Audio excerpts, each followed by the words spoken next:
Hello बच्चों, क्या हालचाल, कैसे चल रही है पढ़ाई। तो आज के इस वीडियो में हम लोग सॉल्व करने वाले हैं AIEEE 2011 का पेपर, जो कि अब जेई मेंस के नाम से जाना जाता है। तो basically previous year paper solve करने से ये फ़ायदा होता है कि तुम्हें पूरा का पूरा आइडिया मिल जाता है कि किस तरीके से क्वेश्चन पहले आते थे, किस तरीके से क्वेश्चन अब आ रहे हैं, या फिर कौन कौन से ऐसे क्वेश्चन हैं जो रिपीट हो रहे हैं, कौन कौन से ऐसे कॉन्सेप्ट हैं जो रिपीट हो रहे हैं। तो इस वीडियो में हम लोग ऐसा नहीं है कि सिर्फ और सिर्फ सॉल्यूशन देखने वाले हैं, हम लोग एक एक क्वेश्चन को एनालाइज करेंगे, उसके बेसिस पे जो भी कॉन्सेप्ट है उसको भी पढ़ेंगे एंड उस क्वेश्चन को सॉल्व करेंगे फिर। तो वीडियो स्टार्ट करने से पहले जो लोग भी इस चैनल पे नए हैं उनको बता दूं कि इस चैनल पे जेई की तैयारी होती है for class 11th 12th repeater, and foundation builder की भी तैयारी होती है for class 8th 9th and 10th। जैसे ही तुम होम पेज पे आओगे और नीचे जाओगे, तुम्हें बहुत सारे प्लेलिस्ट और सेक्शंस दिखेंगे। तुम यहाँ नीचे आकर देखोगे, तुम्हें दिखेगा revision series for JEE main and JEE advance. यहाँ पे तुम देखोगे मल्टीपल प्लेलिस्ट बने हुए हैं, जिसमें कि जेई एडवांस के प्रीवियस ईयर पेपर सॉल्व करे गए हैं 2011 से लेकर के अभी तक सारे। उसके बाद जेई मेंस के भी पेपर सॉल्व करे गए हैं। एंड और नीचे आओगे तो तुम्हें दिखेगा foundation builder course for IIT JEE. जो भी बच्चे क्लास 8th 9th और 10th में हैं वो यहाँ पे फाउंडेशन की तैयारी कर सकते हैं, जिनका भी एम IIT जाना है। तो इस कोर्स से तुम्हें फ़ायदा होगा NTSE में, IJSO में, और भी बाकी सारे बहुत सारे ओलंपियाड्स में भी। यहाँ पे वो सारे चैप्टर्स कवर किए गए हैं जो कि ऑलरेडी जेई एडवांस में है या फिर तुम्हारे बोर्ड्स में है। हर चैप्टर का बेसिक पढ़ाया जाएगा, ऐसा नहीं है कि जेई एडवांस का चैप्टर है तो बहुत हाई लेवल का पढ़ाया जाएगा, उसका बेसिक्स बताया जाएगा। और अगर तुम्हें ज़्यादा डिटेल में जानना है कि फाउंडेशन बिल्डर कोर्स क्या है, तो तुम ये पहला वाला वीडियो देख सकते हो। तो चलो वीडियो स्टार्ट करते हैं। क्वेश्चन नंबर 1 देखो। बोला गया there is a function defined by f(x) is equal to this. अब हमारे पास दो दो स्टेटमेंट गिवन है, स्टेटमेंट 1 एंड स्टेटमेंट 2। उसके बेसिस पे ये बताया गया है कि स्टेटमेंट 1 ट्रू है, स्टेटमेंट 2 ट्रू है, कौन सा करेक्ट एक्सप्लेनेशन है या नहीं है, ये सारा। तो ये असर्शन रीजन टाइप के क्वेश्चंस है जो कि आते रहते हैं जेई मेंस में, ठीक है। जेई एडवांस में कम देखने को मिलता है या फिर नहीं देखने को मिलता है, लेकिन जेई मेंस में इस टाइप के क्वेश्चन आते हैं। तो तुम ध्यान से देखो, हमारे पास जो स्टेटमेंट गिवन है उसमें गिवन है f(x) एक फंक्शन है x-1 the whole square plus 1, जब x की वैल्यू 1 या 1 से बड़ी है। तुम ध्यान से सोचो, f(x) जो हमारे पास फंक्शन है वो तो एक क्वाड्रेटिक फंक्शन है, x-1 the whole square plus 1। अगर मैं इसका ग्राफ बनाना चाहूँ तो मुझे पता है x इज इक्वल टू 1 पे एग्जैक्टली ये f(1) की वैल्यू 1 आने वाली है, एंड उसके बाद हमेशा ये ग्रेटर देन इक्वल टू 1 ही रहने वाला है। इसका मतलब function f(x) is always greater than और इक्वल टू 1। ओके। अब तुम्हें सोचो, जब इसका ग्राफ बनाने की कोशिश करोगे तो तुम्हें दिख जाएगा एग्जैक्टली 1 पे ये सबसे लोएस्ट वैल्यू ले रहा है अपना, उसके बाद इधर भी इंक्रीज करेगा, इधर भी।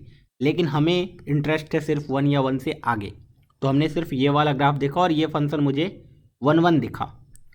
और ऑब्वियस सी बात है, जो भी रेंज है इसका एंड कोडोमेन है सबसे। देन हमने स्टेटमेंट को पढ़ा। अब स्टेटमेंट में बोला गया है कि भाई f(x) is equal to f inverse x को सॉल्व करो, कौन कौन सी वैल्यू है x की, वो 1 एंड 2 आ रही है क्या। अगर आ रही है तो ये स्टेटमेंट ट्रू हो जाएगा। स्टेटमेंट 2 बोला है f is bijection and f inverse x is this for x greater than equal to 1। अब देखना ध्यान से, f बाइजेक्शन है, हाँ है भाई। देन अगर तुम ध्यान से दोस्त सोचो तो यहाँ पे क्या मैं f इनवर्स x निकाल सकता हूँ, बोलेंगे हाँ। तो सबसे पहले स्टेटमेंट 2 ही सॉल्व कर लेते हैं। स्टेटमेंट 2 सॉल्व कर लोगे तो स्टेटमेंट 1 सॉल्व करना बहुत ही आसान हो जाएगा ना, क्योंकि तुम f इनवर्स x निकाल लोगे तो f(x) is equal to f inverse x एक इक्वेशन आएगा, उस इक्वेशन को सॉल्व कर लोगे। ओके। और बहुत लोग बोलेंगे यहाँ पे कुछ और भी लॉजिक, वो लॉजिक मैं डिस्कस करने वाला हूँ, ठीक है। एक एक लॉजिक डिस्कस करेंगे, सारे के सारे जितने भी कॉन्सेप्ट पढ़ सकते हैं सिखा सकता हूँ मैं, सारे कॉन्सेप्ट सिखाऊंगा ताकि फ्यूचर में इससे रिलेटेड कभी भी क्वेश्चन आए तो हमारा बहुत ही आसानी से सॉल्व हो जाए। f इनवर्स x निकालने के लिए तुम्हें ये पता होना चाहिए कि f इनवर्स x निकालते कैसे हैं, ये मोस्ट ऑफ द स्टूडेंट्स को पता होता है। तुम्हें क्या करना होता है, x को एक्सचेंज करना होता है y से एंड y को एक्सचेंज करना होता है x से। तो तुम y is equal to f(x) मेरे पास गिवन है, which is y is equal to x-1 the whole square plus 1। तो यहाँ पे ऑब्वियस सी बात है, इसका जब इन्वर्स निकालना है तो मैं बोलूँगा x is equal to y-1 the whole square plus 1। So from here अगर मैं फिर से y की वैल्यू निकाल लूँ तो वो इन्वर्स हो जाएगा, ठीक है। तो तुम बोलोगे कि सर यहाँ पे y-1 the whole square x-1 के बराबर है, सो आई कैन से y-1 प्लस और minus root under x minus one है। सिंस मैंने डायरेक्टली रूट कैसे ले लिया, क्योंकि मुझे पता है कि एक्स की वैल्यू वन या वन से बड़ी है, तो एक्स माइनस वन एक पॉजिटिव नंबर है। So y is equal to आ गया प्लस और minus root under x minus one plus one. अब ध्यान से देखना इस चीज़ को, हमारे पास दो दो फंक्शन आ गया। एफ इनवर्स एक्स हम लोग निकालने की कोशिश कर रहे थे और हमारे पास दो दो फंक्शन निकल के आ रहा है। एक आ रहा है one minus root under x minus one और एक आ रहा है Y is equal to one plus root under x minus one. इन दोनों में कौन सा फंक्शन हमारा एफ इनवर्स एक्स है ये भी पहचानने आना चाहिए। तो मैं से सोचो, एफ एक्स के बारे में पहले सोचो। एफ एक्स का अपना डोमेन क्या है, वन से इन्फिनिटी। तो ऑब्वियस सी बात है एफ इनवर्स एक्स का रेंज क्या होगा, यही होगा वन से इन्फिनिटी, क्योंकि एफ एक्स का जो डोमेन होता है वो एफ इनवर्स एक्स का रेंज बन जाता है। अब सोचो वन या वन से बड़ा ही होगा एफ इनवर्स एक्स। अब यहाँ पे ये एक पॉजिटिव क्वांटिटी है, वन में से एक पॉजिटिव क्वांटिटी घट रहा है, this means this is always less than और इक्वल टू वन, है ना। X is equal to one पे एक्जैक्टली वन आएगा, एक्स वन से बड़ा ले लो तो ये हमेशा वन या वन से छोटा ही रहने वाला है, तो ये तो एफ इनवर्स एक्स नहीं हो सकता है। हेंस हमारा एफ इनवर्स एक्स एक्जैक्टली यही रहेगा, ठीक है। सो हमें एक चीज़ पता चल गया कि एफ इनवर्स एक्स की वैल्यू जो आने वाली है वो आने वाली है root under x minus one plus one. क्या हमारा स्टेटमेंट टू ट्रू है, बोलेंगे हाँ सर, स्टेटमेंट टू एकदम सही है। एफ इनवर्स एक्स ये आया। देन अब हम लोग ये सॉल्व कर सकते हैं f x is equal to F inverse x. क्यों, क्योंकि मुझे एफ एक्स पता है, एफ इनवर्स एक्स पता है। अब लेकिन ध्यान से सोचना, सिंस एफ एक्स ये है, एफ इनवर्स एक्स का ग्राफ बनाओगे तो Y is equal to X के अराउंड सिमेट्रिक होता है। तो ऑब्वियस सी बात है instead of solving F x is equal to F inverse X, हमें ये सिखाया जाता है कि हमेशा सॉल्व कर लो F x is equal to X को। जो सॉल्यूशन इधर से आएगा वही सॉल्यूशन इधर से भी आएगा। So I can say F X जो है हमारा X minus one the whole square plus one, X minus one the whole square plus one, इसको एक्स के साथ सॉल्व कर लो, एक्स की वैल्यू आ जाएगी। So from here I can say x minus one the whole square is equal to X minus one. Okay, so ये तो एक बहुत ही सिंपल सा फंक्शन आ गया, एक्स माइनस वन कॉमन आ गया, x minus one is equal to zero. From here I can say x minus one zero होगा या एक्स माइनस टू जीरो होगा और एक्स की वैल्यू वन होगी या फिर टू होगी। बहुत ही प्यारा, बहुत ही प्यारा, स्टेटमेंट वन भी ट्रू हो गया। तो दोनों के दोनों स्टेटमेंट ट्रू निकले। एंड क्या करेक्ट एक्सप्लेनेशन है, हाँ करेक्ट एक्सप्लेनेशन है, क्योंकि एफ इनवर्स एक्स निकाल लिया तो सॉल्व करोगे तो ये तो आएगा ही। Hence option number A true है, ठीक है। तो आई होप कि तुम्हें इन्वर्स का क्वेश्चन आगे फ्यूचर में अब कभी भी आए तो तुम सॉल्व कर लोगे बहुत ही आसानी से। चलो नेक्स्ट क्वेश्चन पर मूव करते हैं, बहुत ही सिंपल सा क्वेश्चन है। Omega not equal to one is the complex cube root of unity. अब क्यूब रूट ऑफ यूनिटी बहुत ही इंपॉर्टेंट है यार, इसमें कुछ टर्म्स है जो हमें याद रखने पड़ते हैं। वन प्लस ओमेगा स्क्वायर की वैल्यू हमेशा जीरो होती है, ओमेगा पे पावर थ्री का मल्टीपल हमेशा वन होता है, ठीक है। तो ये दो statement cube root of unity से रिलेटेड हमेशा याद होना चाहिए, क्योंकि जब भी क्यूब रूट ऑफ यूनिटी पे क्वेश्चन आएगा तो इस दोनों का यूज़ होने ही वाला है, ठीक है। नेक्स्ट पॉइंट, हमारे पास एक मैट्रिक्स गिवन है एच। अब इस एच मैट्रिक्स को अगर ध्यान से देखोगे तो यहाँ पे ओमेगा ओमेगा, अगर मैं ओमेगा को बाहर निकाल दूँ तो आई कैन से दिस इज़ 1 0 0 1 है, ओके। अब बहुत सिंपल है, एच टू द पावर 70 पूछा गया है तो दोनों साइड पावर रेज करो 70, this is omega to the power 70 into, ये तो आइडेंटिटी मैट्रिक्स है, आई टू द पावर 70 निकालोगे तो एग्जैक्टली वही आएगा, आई ही आता है ना, I to the power 70 same as I, okay. तो यहाँ से मुझे पता चला omega to the power 70, omega to the power 70, अब मुझे पता चल रहा है 3 का मल्टीपल 69 होता है, तो omega to the power 69 into omega लिखा हुआ है, ओमेगा टू द पावर 69 1 हो जाएगा, तो ये तो डायरेक्टली यही लिखा हुआ है ओमेगा इंटू 1 0 0 1, और यही तो एच था हमारा। Hence H to the power 70 तो एच के बराबर होगा। तो ये बहुत ही ईजी क्वेश्चन था, ठीक है। अब देखो इस टाइप के क्वेश्चंस पूछे जाते हैं, कितनी बार मैट्रिक्स दे देगा एंड मैट्रिक्स पे पावर 205 पूछ दिया जाएगा, तो तुम्हें ये बात समझ में आना चाहिए, बहुत ज़्यादा पावर पूछा है, दिस मीन्स एक पैटर्न बनेगा। कुछ लोग इसको ऐसे भी सॉल्व कर सकते थे कि भाई एच पता है तो एच स्क्वायर कैलकुलेट करो, है ना, देन एच क्यूब कैलकुलेट करो, एंड देन तुम्हें एक पैटर्न दिखना स्टार्ट हो जाएगा, पैटर्न दिखना स्टार्ट हो जाएगा, उसी पैटर्न को फॉलो करके तुम h to the power n निकाल सकते हो। अब एन की वैल्यू कुछ भी डालो वो तुम्हारा आंसर आ जाएगा। सिंस यहाँ पे बहुत ही ईजी था आइडेंटिफाई करना, इसलिए हमने उस मेथड को परस्यू नहीं किया, इस मेथड से भी करोगे तो तुम्हारा आंसर सेम ही आएगा, ठीक है। नेक्स्ट क्वेश्चन पे मूव करते हैं। ये क्वेश्चन। अब देखो यार, जब भी डेफिनेट इंटीग्रेशन स्टार्ट होते हैं फर्स्ट लेक्चर में इस टाइप के क्वेश्चंस कराए जाते हैं। अब ये जो इंटीग्रेशन है इसको ध्यान से देखो, 0 से 1.5 तक है, x multiplied by greatest integer of x square है। जब भी इंटीग्रेशन के अंदर ग्रेटेस्ट इंटीजर आ जाए तुम्हें क्या करना होता है, इंटीग्रेशन को ब्रेक करना होता है। इंटीग्रेशन को ब्रेक कैसे करोगे, तो ऑब्वियस सी बात है उस पॉइंट पे इंटीग्रेशन को ब्रेक करेंगे जहाँ पे integration that is greatest integer के अंदर वाला क्वांटिटी एक इंटीग्रल वैल्यू दे रहा होगा। तुम सोचो 0 से स्टार्ट करोगे 1 तक, एक्स स्क्वायर एक इंटीग्रल वैल्यू देगा, ब्रेक कर दिया, एक्स इंटू 0 से 1 तक ये भी 0 से 1 रहेगा, उसका ग्रेटेस्ट इंटीजर लोगे तो वो 0 आ जाएगा, प्लस 1 से एक्स स्क्वायर कहाँ तक देगा 2, तो √2। उस टाइम पे 1 से 2 के बीच में रहेगा, ये 1 से 2 के बीच में कोई भी नंबर ले लो, उसका ग्रेटेस्ट इंटीजर लोगे तो 1 आएगा इंटू dx, प्लस √2 से √3 तक, एंड √3 की वैल्यू होती है 1.732, लेकिन 1.5 तक ही जाना है तो डायरेक्टली यहीं तक रुक गए, इंटू 2 dx। हो गया सॉल्व ये क्वेश्चन। ये तो 0 हो गया। अगला वाला टर्म एक्स स्क्वायर बाई 2 पे लिमिट लग रहा है 1 से √2, प्लस 2x का इंटीग्रेशन एक्स स्क्वायर आएगा, लिमिट लग रहा है √2 एंड 1.5 इज 3/2। इसको सिंप्लीफाई कर लेते हैं भैया, √2 का whole square is 2/2 minus 1/2, plus इधर आ गया 9/4 minus 2। Okay, so this is 1 minus half plus 9/4 minus 2। Okay, so 1 minus half is plus half, तो 9/4 माइनस 2 प्लस हाफ। ठीक है, तो यहाँ से आई कैन से 4 LCM ले लो, 9 4 दूना 8, 2 दूना 4, 11, 11 में से 8 गया 3, 3/4, 3/4 आंसर आना चाहिए, 3/4 ऑप्शन नंबर 3 है। तो ये इजी कैटेगरी का क्वेश्चन था। तुम्हें क्या सीखने को मिला, ये सीखने को मिला कि भैया जब भी इंटीग्रेशन के अंदर ग्रेटेस्ट इंटीजर में कोई फंक्शन दे दे, हमें क्या करना होता है, इंटीग्रेशन को ब्रेक करना होता है। कहाँ कहाँ पे, ऐसे ऐसे एक्स पे जहाँ पे वो जो अंदर वाला क्वांटिटी है वो इंटीग्रल वैल्यू दे रहा हो, बस सिंपल।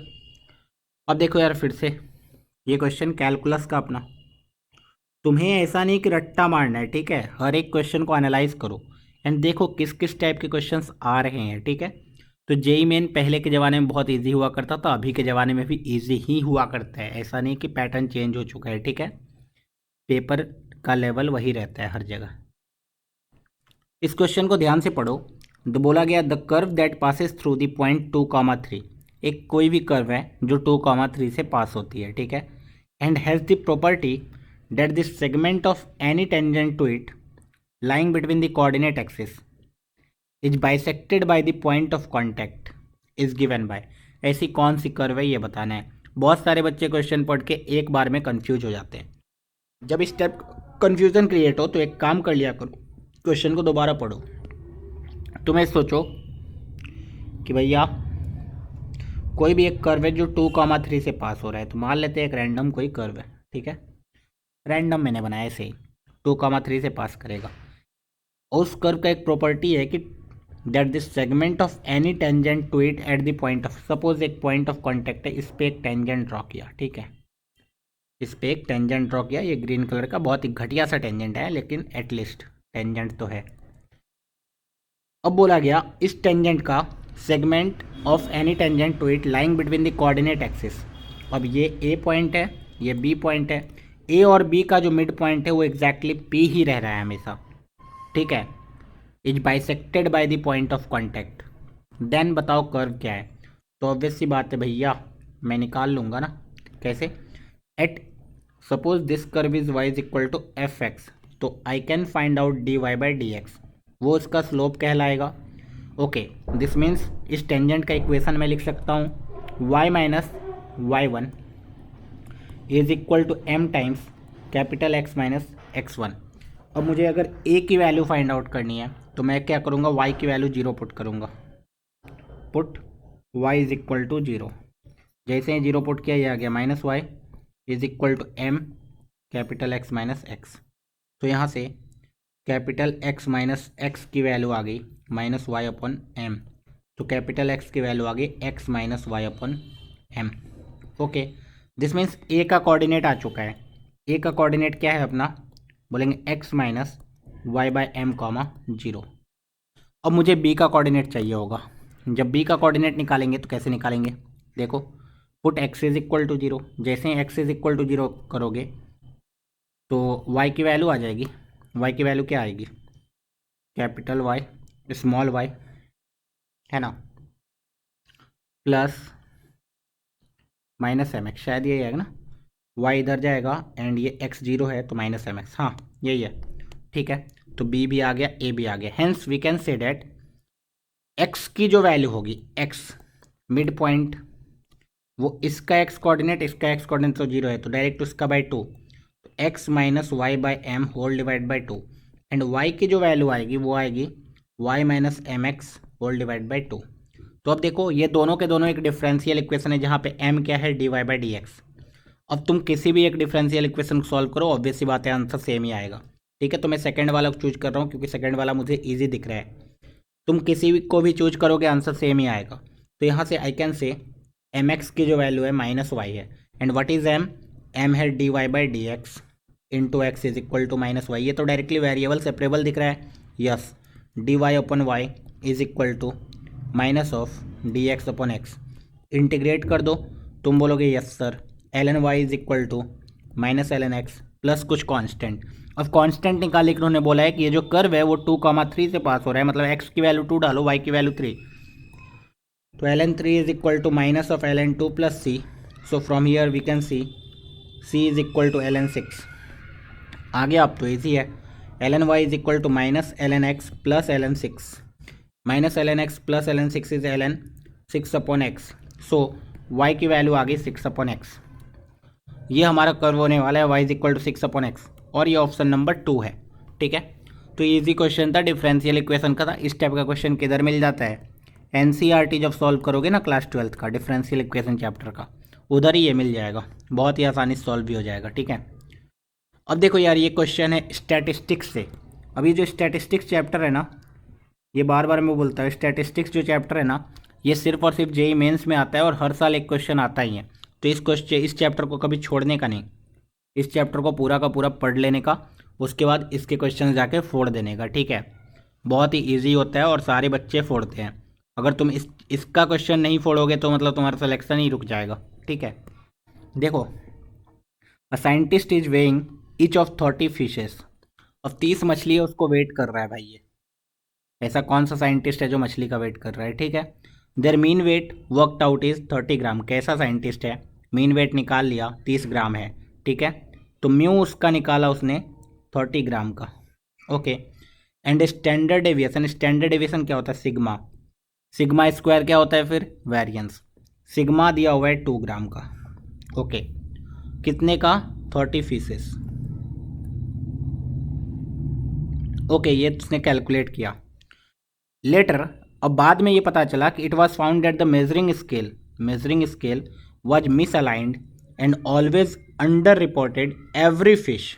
ये बात ध्यान से देखो, हर एक फिश को अंडर रिपोर्ट किया उसने बाय 2 ग्राम, मतलब एक्चुअल वेट जो होना चाहिए था वो होना चाहिए था जो अभी वेट है प्लस 2 ग्राम। ठीक है, तो एक्चुअल जो म्यू होना चाहिए था, एक्चुअल म्यू वो होना चाहिए, तो अभी जो म्यू है उसमें 2 बताया गया था ना।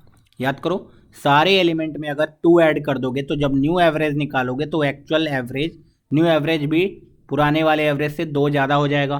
तो एक्चुअल म्यू होना चाहिए था 32, यही बोला गया। करेक्ट मीन क्या होगा, अरे वाह 32 होगा।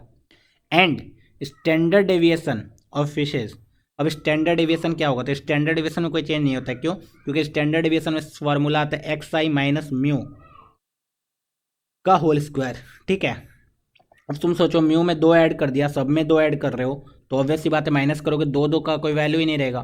तो ये बात तुम्हें याद ही रख लेना है। ठीक है, अगर तुम्हारे पास n नंबर ऑफ एलिमेंट्स है, सारे एलिमेंट्स में कुछ एक कांस्टेंट ऐड करते हो तो म्यू भी कांस्टेंट से ऐड हो जाता है, कांस्टेंट सब्ट्रैक्ट करते हो तो म्यू भी कांस्टेंट से सब्ट्रैक्ट हो जाता है। लेकिन सिग्मा या sigma square, that is standard deviation या फिर वेरिएंस पे कोई फर्क नहीं पड़ता है, ठीक है।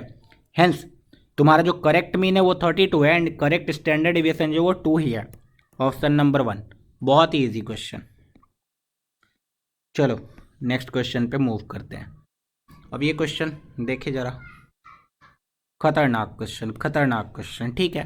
क्या ही खतरनाक है, हम लोग सारे क्वेश्चन सॉल्व कर लेंगे। बोला गया एक लाइन है x plus y is equal to mod a x minus y is equal to 1। ये दोनों के दोनों इंटरसेक्ट करते हैं फर्स्ट क्वाड्रेंट में। बहुत इंपॉर्टेंट, इनका जो पॉइंट ऑफ इंटरसेक्शन है वो फर्स्ट क्वाड्रेंट में ही किसी एरिया में है, ठीक है। फर्स्ट क्वाड्रेंट का मतलब क्या है, x की वैल्यू भी पॉजिटिव है, y की वैल्यू भी पॉजिटिव है, ओके।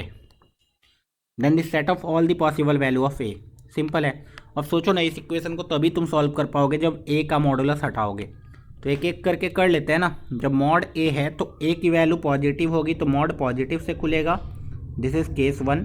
जब a की वैल्यू पॉजिटिव होगी तो उस केस में यू विल से कि हमारा जो लाइन है वो x plus y is equal to a है और ये वाला लाइन जो है a x minus y is equal to 1 है। दोनों को सॉल्व किया, वाई वाई कट गया, ये आ गया a plus 1 times x is equal to a plus 1। X की वैल्यू तो परमानेंटली 1 आ गई, x की वैल्यू परमानेंटली 1 आ गई, x की वैल्यू 1 आ गई तो y की वैल्यू आ जाएगी a minus 1। Hence since first quadrant में चाहिए x 1 सेटिस्फाई कर रहा है, y भी पॉजिटिव होना चाहिए, हेंस a ग्रेटर देन 1 होना चाहिए। अब हमने माना भी था यही कि a हमारा क्या होना चाहिए, पॉजिटिव होना चाहिए, और ये बोल रहा है 1 से बड़ा। हेंस केस 1 का फाइनल आंसर क्या आ गया, केस 1 में a बिलोंग्स टू आ गया 1 से इन्फिनिटी, ठीक है, 1 से इन्फिनिटी। अब जब देखो केस 2 a नेगेटिव माना तो हमारे पास जो इक्वेशन आ गया x plus y is equal to minus a आया, एंड दूसरा इक्वेशन क्या है a x minus y is equal to 1। इसमें तो कोई चेंज नहीं है, मॉड वर्ड है नहीं, दोनों को फिर से ऐड किया, ये आ गया 1 plus a times x is equal to 1 minus a. So x की जो वैल्यू आ गई वो आ गई minus of a minus 1 upon a plus 1, ठीक है। सिंस एक्स मुझे पॉजिटिव चाहिए तो I will say this should be positive, hence a minus 1 upon a plus 1 की वैल्यू नेगेटिव होनी चाहिए, और आई कैन से माइनस 1 से प्लस 1 के बीच में, ठीक है, इस बीच में ही सब कुछ होगा, a belongs to minus 1 to 1। लेकिन अभी हमने ये इंश्योर किया है कि x की वैल्यू पॉजिटिव है, हमने ये इंश्योर नहीं किया अभी तक कि y की वैल्यू भी पॉजिटिव है।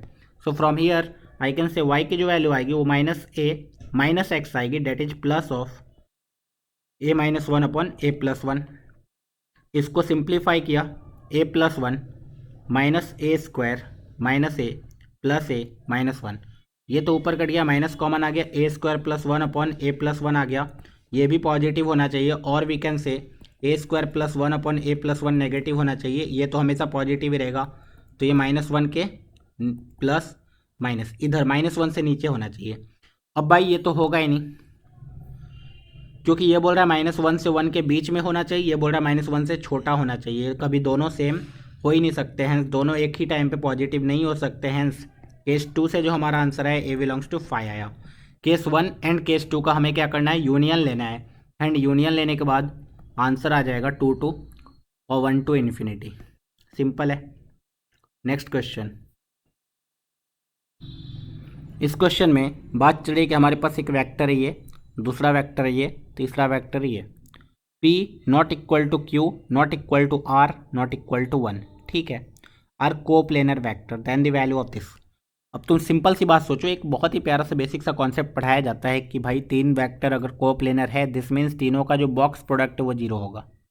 अच्छा, बॉक्स प्रोडक्ट क्या होता है, ये p1 1 1 q 1, इधर से आएगा 1 1 r, ये जो बॉक्स प्रोडक्ट है ये 0 आना चाहिए। डिटर्मिनेंट कैलकुलेट करना था बस, p उठाया तो इधर इधर गया, क्यू आर माइनस वन उठाया तो ये गया r माइनस 1, देन प्लस 1, इधर से ये गया तो 1 माइनस क्यू, ये 0 होना चाहिए, ठीक है।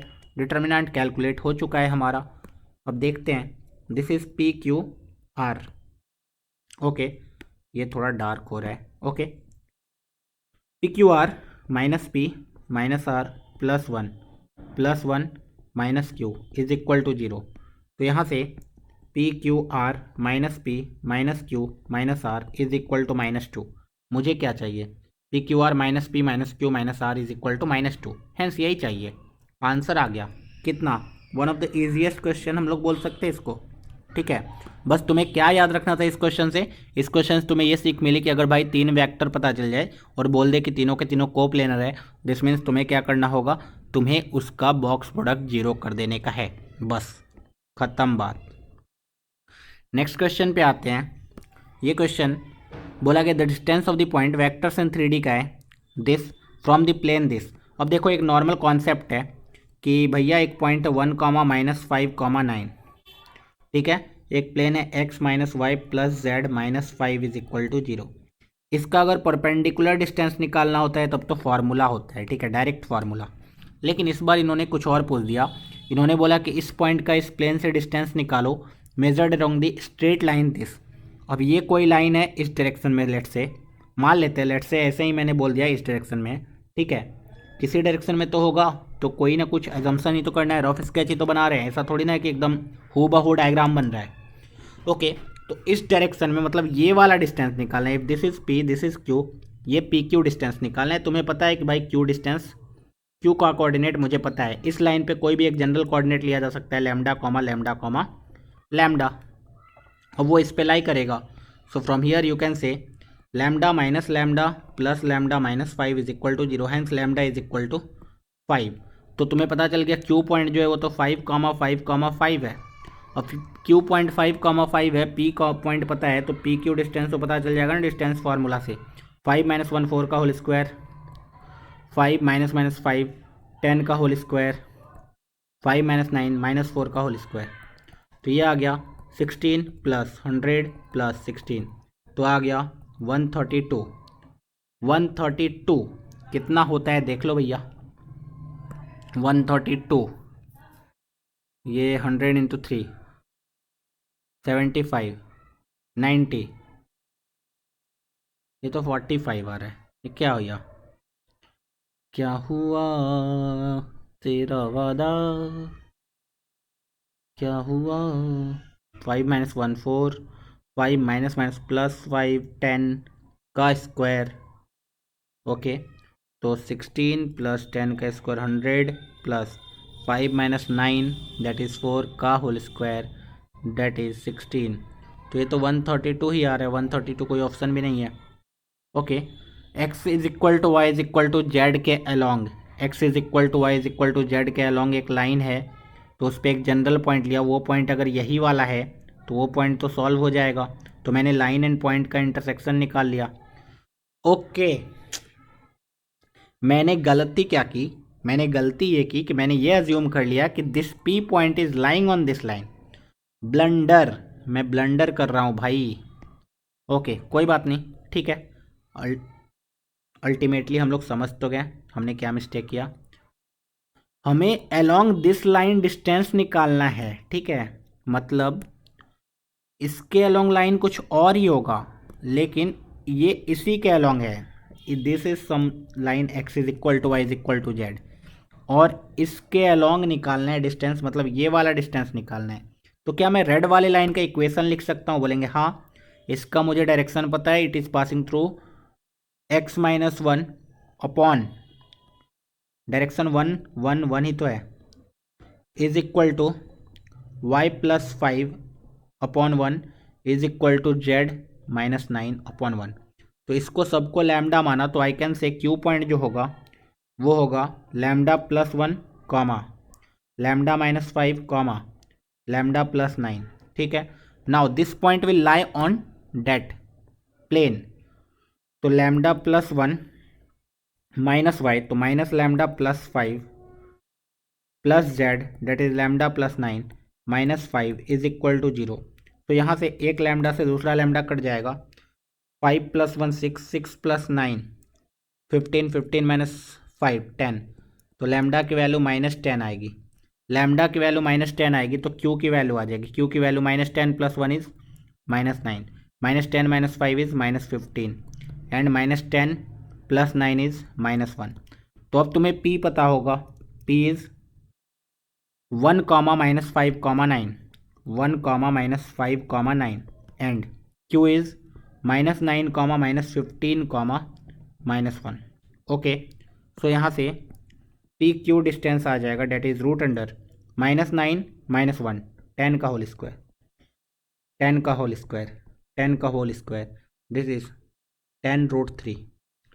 10√3 आना चाहिए आंसर। इस बार करेक्ट आंसर आया।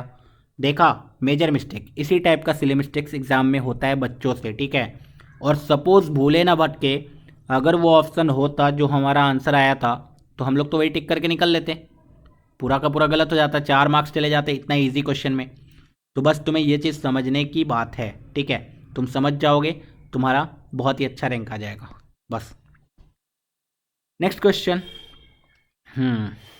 बोला है कि भाई let a comma b comma c be 3 non zero vectors and pairwise non collinear है, मतलब कोई भी लीनियर कॉम्बिनेशन में नहीं लिखा जा सकता है। Okay, a + 3b vector is collinear with this. जैसे ही ये लाइन लिखा है यहाँ से I can say a bar + 3b bar is equal to lambda times c bar, तभी तो कोलिनियर है।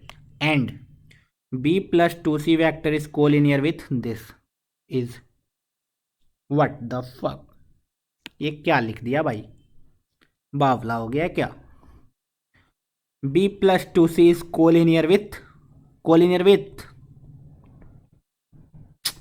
ओके, लेट्स से मान लेते हैं कोई यहाँ वेक्टर रहेगा, तुम्हें कॉन्सेप्ट समझा देता हूँ मैं, ठीक है। ये क्वेश्चन टाइपो है यहाँ पे, तो तुम बोलते हैं b + 2c vector will be equal to mu times some random vector, ठीक है।